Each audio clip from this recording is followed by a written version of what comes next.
Hi, Steve, and thanks for joining us on Talking Bull. How are you, mate? I'm not too bad. How's yourself? Not bad, not bad. Let's get things cracking. So let's introduce Steve to people that don't know you through wheelchair basketball, aren't members of the Bulls, and don't know anything about you. So see if I'm you not can entirely sure. summarize yourself in about, I don't know, however long you want, 60 seconds. All right. Okay. I'm Steve. I am 47. I live at home with my wife, my stepson, and our two cats. I've been with the Bulls for, so see, doing the maths, 34 years. Started in 1986 when I was 13. Trained for a year before I was able to register for the team. So my first game will have been in around 87, 88-ish. Back then, the club was known as the Bolton Home Spare Hawks, sponsors Wow. At the time, we then became the Bolton Bulls in about 92, and just recently, in the last 2 years, we have become the Bulls Disabled Sports Club. So there's been a lot of changes over those years. Absolutely. So how did you get into wheelchair basketball in the first place? Well, going way back, as I say, I was a Way member back. of ASBAR, the local Spina Bifida Association, and Okay. Richard Redding, who was also a member of said association, was one of the founders of the Bulls. And Okay. he got talking to myself and my dad and persuaded us to come along for a go. And well, the rest. So we went across to George Tomlinson School, which I believe is now Kersley Academy, and the rest is kind of history. They've not been able to get rid of me since. And you've also been getting other people into sport, as we found out on the last episode, where John said that he saw you in a supermarket and liked the look of you. Those were his words, anyway. Yeah, I'm I not think he was entirely referring to sure. the wheelchair, though. I'm hoping he was referring to the wheelchair. Otherwise, they'll be very concerned there. Yeah, I've brought in various players over the years. The first ones that I remember bringing in were Sean, a guy who I was at school with. I was very friendly with at the time. Um, Sean came with me for a few years' time, a able-bodied player. Then my brother-in-law started. Jay was with us for a good few years, again, able-bodied player. And next one, I think, was probably Michael, who, slightly longer story there. I sent out a tweet on the Bulls account, which was retweeted by Justin Morehouse. Michael then saw it from there and got in touch. And that Excellent. was about 9 years ago. And he has been there since. And yeah, the one you're referring to there, John Corns, I was trialing a mountain trike, which is another form of all terrain wheelchair, around the Rock in Bury. And John basically was following me around because he quite liked the chair. And eventually it's like, who's this weirdo following me? So we got to talking and said, right, do you do any sport? No. Fancy trying? Yeah. Right, this is us. Showed him the website and gave him the email address and forgot all about it. 3-4 weeks later, he turns up at training. Excellent. So, as you've established, it was a while ago now. But what made you decide to join the Bulls over, say, any other team? Was it the person you mentioned that was in the association and was a founder of the Bulls, or Was, did you have a look around at any other clubs? now, it was primarily because Richard was at the Bulls to start with, but also its location. I mean, it's a 20-minute drive from, well, it's about 20 minutes from where they were training from at the time and about the same to where we train now. Yeah. And unlike a lot of players at the time, I wasn't going to start trying to do something at 13 where I was relying on other people's time to get me there who weren't playing. To travel to, I mean, the next nearest after that was probably Manchester, who, from memory, were training at the Y Club. And you know what it's like trying to get into central Manchester twice a week. Not Absolutely. fun. And beyond that, you were looking at probably Meteors, now Vikings, and Greenbank in Liverpool. And how did you find integrating into the team? Did you have any sort of different challenges than what you've seen in recent years with people It joining was the club?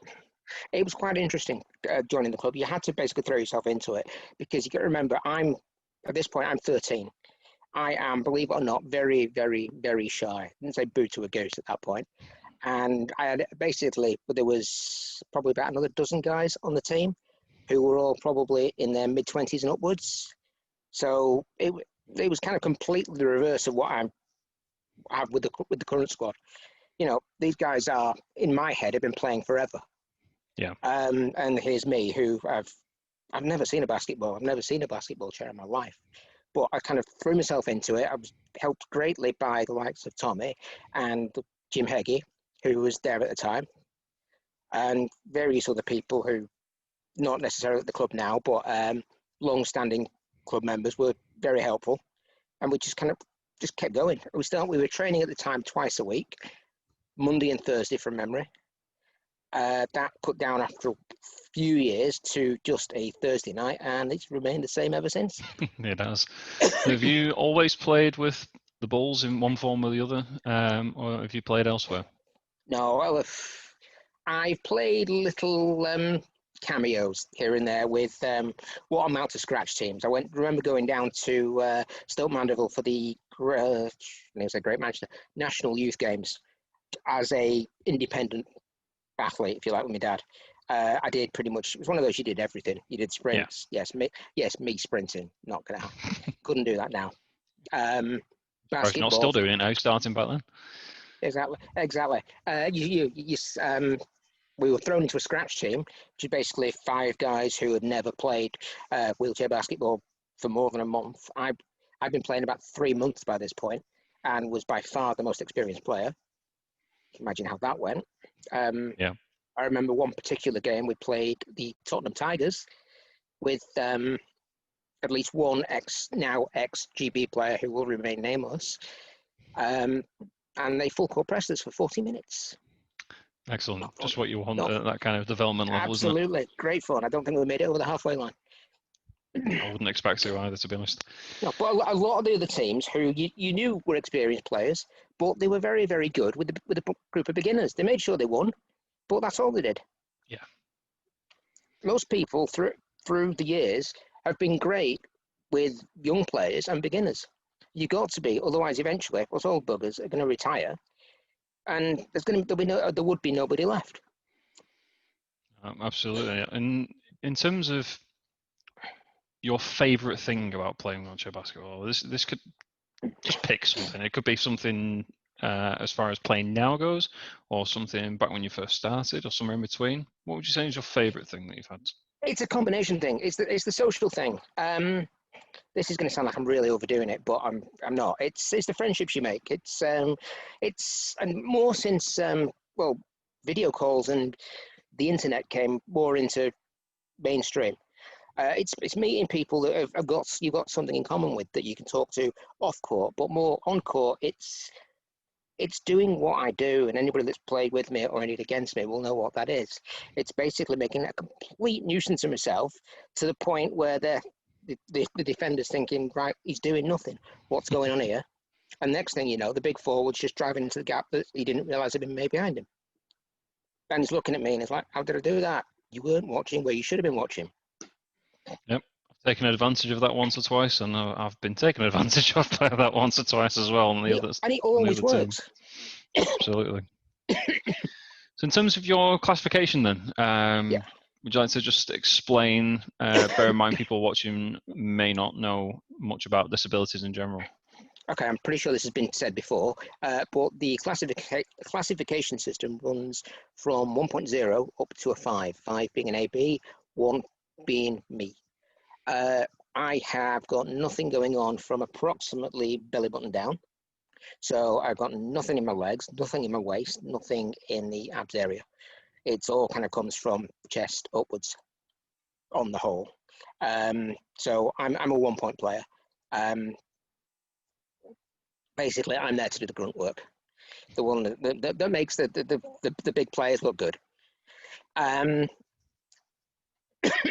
I take it this is a disability you were born with? That's right, yeah. It's the disability itself is called spina bifida, and I was born with it. Okay. And how did this affect you earlier in life, sort of before you got into wheelchair basketball? With it being from birth, you don't really notice it as it affecting you because it's always been like that. So Yeah. I was at in terms of primary school, I was at a special school.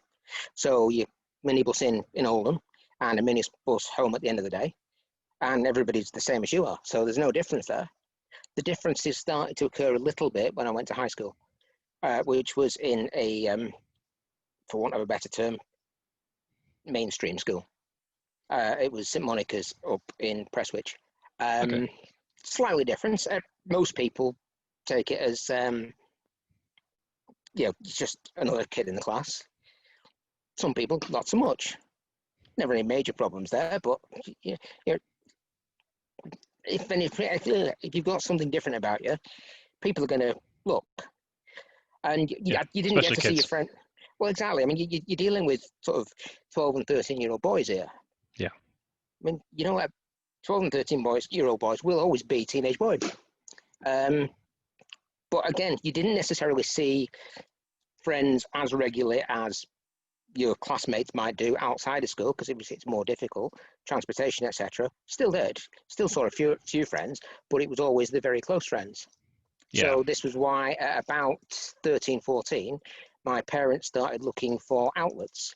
I tried archery before basketball, which was good. It's a good sport. Dangerous. Somebody could get killed if you don't stick with the rules. But then we got this offer to come to the Bulls to try basketball, which unfortunately coincided with the archery, so that had to go by the wayside. You fired it off. Yes, and I'd edit that joke out. I really would. Yeah, we'll save the dad jokes for later, shall we? Yeah. So how was the school with getting you involved in sports and PE and things like that? Were Oh, they able to make accommodations? they tried everything. I mean, I did shot put, which was horrific. Similar to your passing then? Yeah, but imagine doing that with a shot put. You can't just waz it or catch this. It just doesn't work. I tried it, but I mean the most common way they've got round it was having me referee. So we'd go into a PE lesson, so it'd be an hour's five-a-side. Yeah. I remember it vividly. The PE teacher would get everybody in the hall, set up the teams, throw the whistle at me. Just keep them going, keep the score. Any major fouls, call them. I'm going to get a brew. Yeah, keeps you involved, but it's not the same, is it? No, and he'd reappear an hour later. And I mean, occasionally I'd go down to the gym, which was basically just a smaller sports hall, with a set of small weights, with whoever hadn't brought the kit or was allegedly unwell that particular week. But it's not the same. Yeah. But it's the best they could do, because at the time I was one of four special needs kids in a school of 1,200, and they were all four were in different years. Yeah, certainly was at the time. Saying between 1,000 and 1,200 kids at the time. Right. So coming back to your activity now with the Bulls, moving off court, what's your involvement been, and for how long have you been involved off court with the Bulls? Right. Working backwards, I am currently club secretary. I first got involved with the Bulls off court. I've always been kind of, right, what can I do? Turning up for this, that, and the other collections all over the place, as we do now. Sure. But in a more title role, if you like, I got roped in. And yes, the first one was very much roping in. We had an AGM in one particular year. That must have been, working backwards, 2007, 2008. We were looking for a new chairman. So we'd already voted in Richard Pullen, as some of our viewers may know, who was sat on the table behind us in the meeting room at Smithles.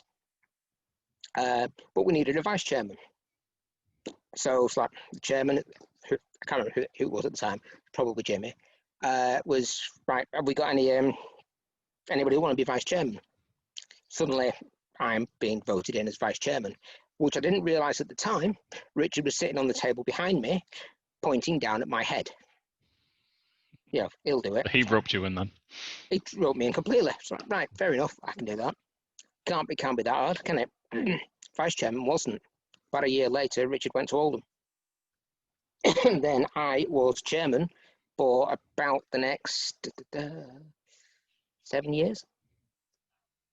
It's Continually not quite trying for to get life then, is it? Might have seen at the time. it certainly felt like it at the time.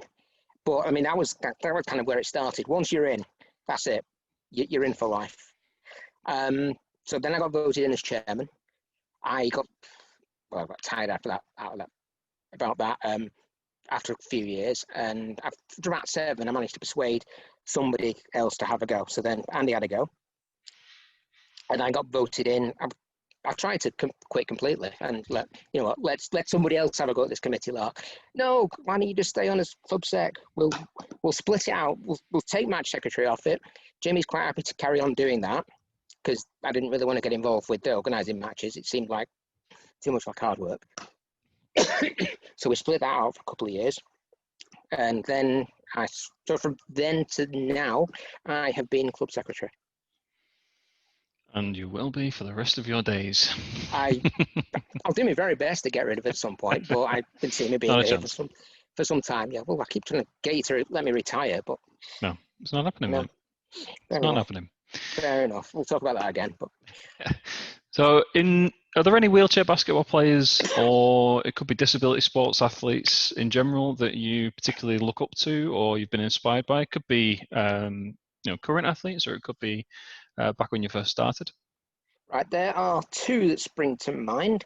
There were the current, not necessarily of the current era, although he is still playing, and I think he's still part of the GB squad. Abdi Jammer's a one-pointer who does it all. Completely different to me. He had his disabilities as a result of an accident, so he's about 3 times my height and can shoot from pretty much anywhere. But he also does all the one-pointer stuff very, very well. And going back into the past, when I started, there was a guy called Mark, I think, who was then the one-pointer for the GB team and played for Sheffield Steelers. Again, slightly taller than me, but isn't everybody? But he was of the time the typical one-pointer. You did what you did. It was your job to make the space for the big guy to get in under the basket and score the points. But he also had a fantastic baseline shot for when it was dumped off to him. You might as well just give him 2 points and gone back to defend because he just didn't miss.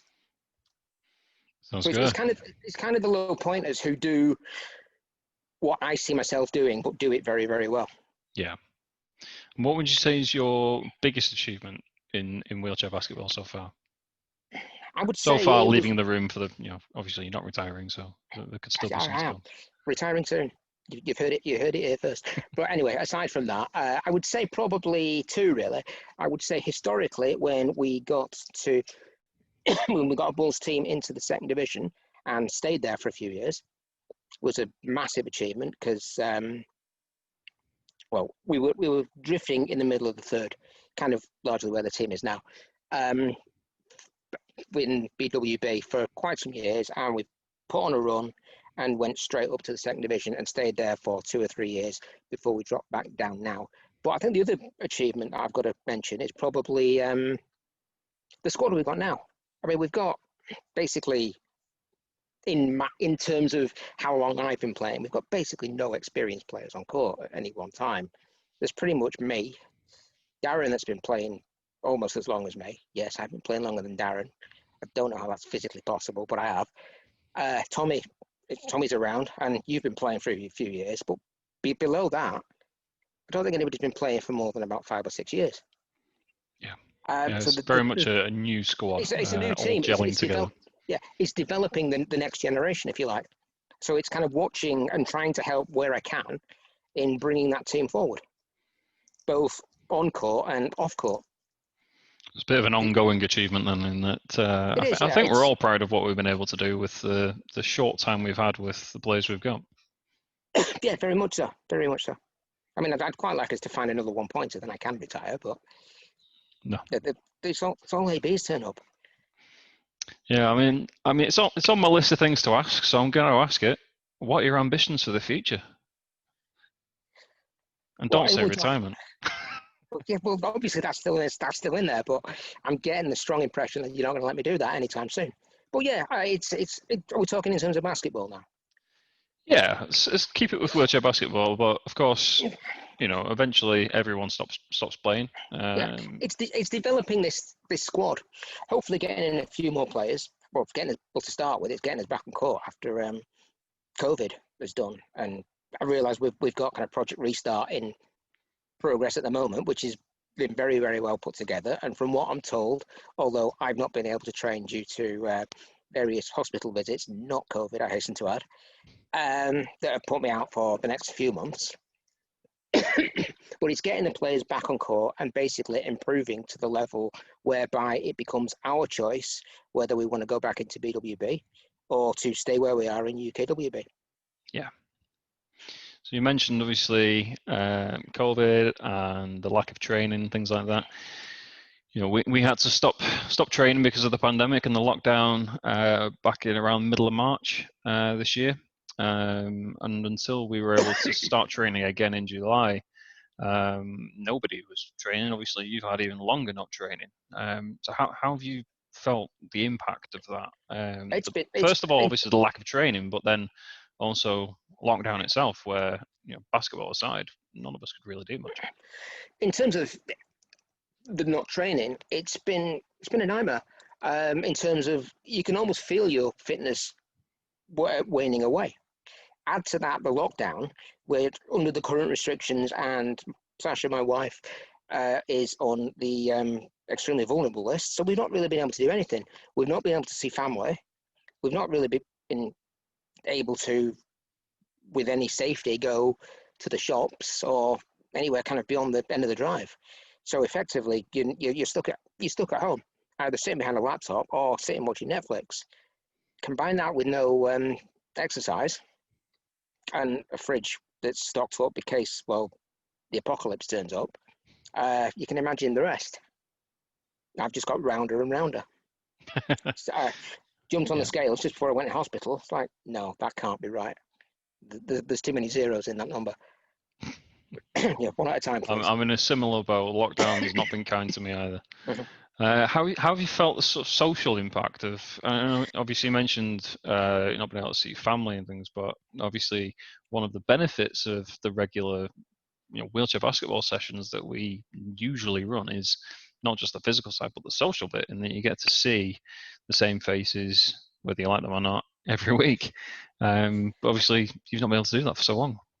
No, I mean that's all right. It's impacted me a little bit.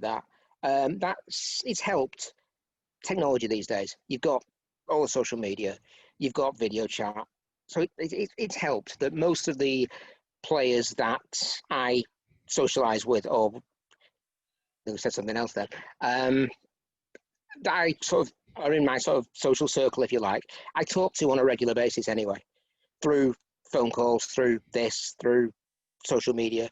Yeah, it's been hard not being able to see anybody, but I don't think it's been as hard as it would have been, say, 10, even 10 years ago when the technology wasn't as good. But yeah, it's not been good. It's not been Yeah. great at all. Obviously, as we say, you've had a couple of operations recently, so you've not been able to get to the training sessions that we've been running. Um, you were a part as a trustee and a member of the committee. You were a part of putting this plan together that we've done to be able to do some limited training sessions. How did you find putting that plan together, and how have you found the feedback that you've seen from the players that have been able to attend? Yeah, it was difficult to put together because we had to, between the 4 or 5 of us that were involved in putting it together, there was basically, we had to go through all the guidance and in most cases up it a grade, from, you know, that doesn't really seem safe enough. So we'll up it again, up it a grade again, to make sure that everybody is completely safe. The training sessions are completely different. I mean, we're calling it training, but it's basically it's an exercise session. It's Yeah. getting people moving and involving the basketball related movements where possible. But Yeah, there's as I said nothing to else. John on the last episode, it's a very different approach from a coaching and planning perspective in that Of course it is. we're moving away from doing mostly team-related drills and say set play training and little games and things like that to, Mhm. even though it's usually a part of what we do over a season, with every session now is individual drills, Yeah, individual fitness, and there is no team feel as far as the training plan goes, even though yeah. you do And have a that's little bit of where. the social thing from a 2 meter Mhm. distance, of course, but every session now it's all individual stuff. We all have to keep away, can't share Mhm. a ball, can't share chairs, nothing. And Very as a one different. pointer, I think that's where I'd have struggled, or will struggle, assuming this is still going on in a few months when I'm able to train, because most of what I do relates to other players around me. It's making the gap. It's basically moving the defenders out of the way. Yeah. But it's not, obviously I've got to have a basics of individual skills. I've got a bit of push-up thing. I've got a bit of pass a ball more than 2 feet, or in your case about 8 feet upwards. uh, um, but it's a lot of it's picks, it's rolls, it's stuff that you can't do or even practice on your own. Yeah. Well, as we said in the last episode with John, we're not affiliated with BWB, so for insurance purposes, we don't have to follow their plan. We didn't at the start. We put our own plan together based on the government's guidance and taking advice from the sports centre and our insurers. The plan that we've got at the minute is going to tide us over for now. But the next stage for BWB affiliated members is going to allow some of the things that we've just been talking about. So being able to do a bit of contact training, they are saying that you don't need to socially distance for drills where you're doing sort of technical training. And you'll be able to play mini games, so you'll be able to share a ball and things like that. So as and when they are able to move into that stage, things will hopefully start to feel a little bit normal at I mean, these yeah, sessions. And I that's think great, and I look forward to that stage. But being the cynical person that you all know I am, I don't looking at the numbers at the moment and the missives that are coming down from on high. I don't think that's happening anytime soon. Yeah, I think it's almost with our group of players that we have training, I think it's almost a bit of a blessing in disguise as far as training goes, in that we're able to spend time focusing on the basics, the Yeah, individual drills, individual fitness that sometimes get neglected when you're a small club like us that can only really afford to train once a week. And by mm-hmm. the time everyone's got onto the court and in the chairs and things, your time is ticking down, and Yeah, if you're you've looking got over a your most. shoulder at the next match that you've got to prepare for, individual drills often fall by the wayside. So Yeah, something's got to give. You've got a 2 hour session between getting everybody on court and getting everybody out of the building at the end of your session. You're down to, I would say, maximum hour and a half, very maximum. And you say, when we've had seasons before, particularly when we were in the BWB and it was every weekend, you had all the team match prep to do. yeah, So fitness was very much reliant on people doing stuff off court. sure. Whereas now we're in a position where a lot of the people that are attending our sessions perhaps don't have any other outlet to go and do their own personal training. Yeah, We have the exemption now from the government for disability sports to be allowed to continue indoors without the rule of six being followed. So for as indeed. long as that can continue, we do have that outlet for our members, which is great. Yeah, which works very well, particularly as I say the project restart has been that robust. It's keeping everybody safe. Yeah, and the important thing is, of course, that with the rules that we've set out, if somebody does come in asymptomatically, hopefully with the rules that we've put in place, it's limited to that, and it doesn't spread. I think that's the important thing, because no matter what we do, we can't cater for potentially somebody coming in and having the virus. All we can do is make sure we're keeping our distance, we're keeping everything clean, not sharing equipment, etc., and hope that that's enough based on obviously following the government's rules, that it doesn't spread. So Yeah, hopefully I mean, as what you we've say, got will keep people safe. as you say, everything's a risk at the moment. Stepping outside your front door is a risk. Yeah. It's a matter of sort of keeping that risk to an absolute minimum while still not just sitting on your sofa for the next however long this goes on. Yep. And hopefully we'll see you back at training soon once you've got over your operations. Yeah, at the moment we're looking at probably another 3 or 4 months. Although I've got an appointment next week, so we might get a bit more information then. Yeah, well, we'll see. I think it's time we move on to something a bit more fun. So Okay. last week on the episode with John, we did a little bit of a joke contest. We tell terrible dad jokes. We all do. So let's see who can tell. Well, I suppose it's probably the worst rather than the best because they're the ones that are most likely to make you cringe. The idea is that we both try and keep a straight face, if possible. I have no problem with that. If when you say your joke, the other one cracks, you get a point. We've got 10 each, and I'll let you start first. Okay. What's brown and sticky? A stick. Correct. Yeah. Very original, that, Steve. I thought so. The internet's a wonderful thing. I thought it was better than that, though, to be honest. Right, I won't take a point for that. I won an award recently for a scarecrow that I made. They said it was outstanding. Yeah, I'll give you that. Great, I'm having a point. First one, I'm having a point. John beat me, so I'm desperate to win this time. I have no doubt you'll win this one. Okay. 2 guys walked into a bar. The third guy ducked. Nothing? Yeah, no, it's going to have to be better than that one. Yeah, they're no better than that one, I assure you. That's as good as it gets. Well, John got me on a really terrible one that he really shouldn't have got me on, but I'm sure when you see the video, you'll think, how did that get him? Have you ever tried to eat a clock? It's really time consuming. No, you're not having that. God, it's all in the delivery. Isn't it? It is, and no, don't give up your day job. I won't. Okay, slightly more edgy. What do you call a fat psychic? A fortune teller. No. Again, all in the delivery. There is. My delivery is awful. I never said I was a comedian. It's a good job. It's the face that does it. And these glasses. But anyway, go on. I'm really skeptical of anyone that says that they do yoga every day. I think it's a bit of a stretch. Yeah, you can have Got that. it. We've got one. 2-0. Bit obvious. I'll have to get rid of one of these because it's too similar to that. Okay. What did the police officer say to his belly button? Go on. You're under a vest. No. Fair enough. No.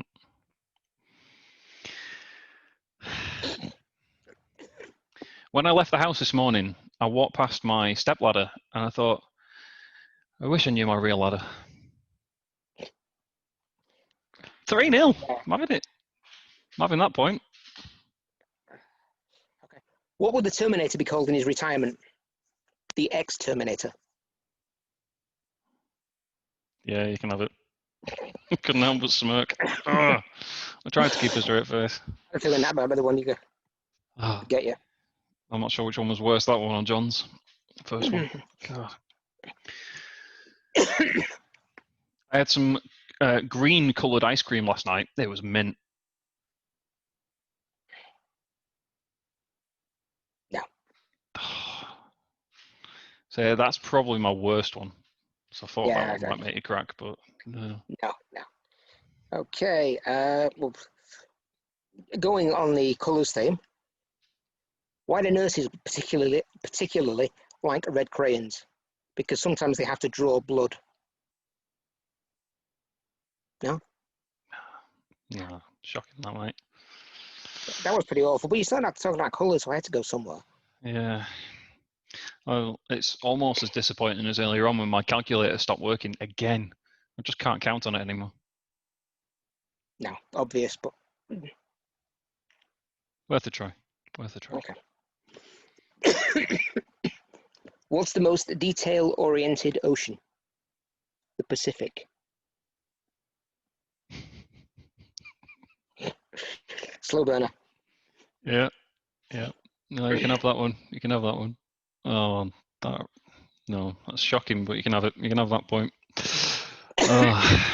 My wife wasn't happy the other day. I replaced our bed with a trampoline. She hit the roof.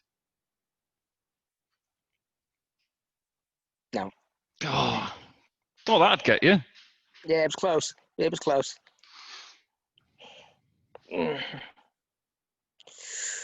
I used to hate facial hair, but then it grew on me. No. That would have worked better. I did not shave this morning, but hey. Yeah, that would probably would have. You could have gone. Yeah. Never mind. I went to the shops on my lunch earlier to try and buy some camouflage clothing. I couldn't find any. No. Damn it. I'm going to get you on the next two, definitely. Oh yeah, we shall Yes. see. You're American when you go into a bathroom, and when you come out, but what are you during the time you're in the bathroom? European. No. No. No. We're not. Are we European now? I suppose we still are. Well, I am in this house, but let's not go. But let's not go there. Did you hear that they've reclassified atheism recently? It's now a non-profit organization. No. Oh, really?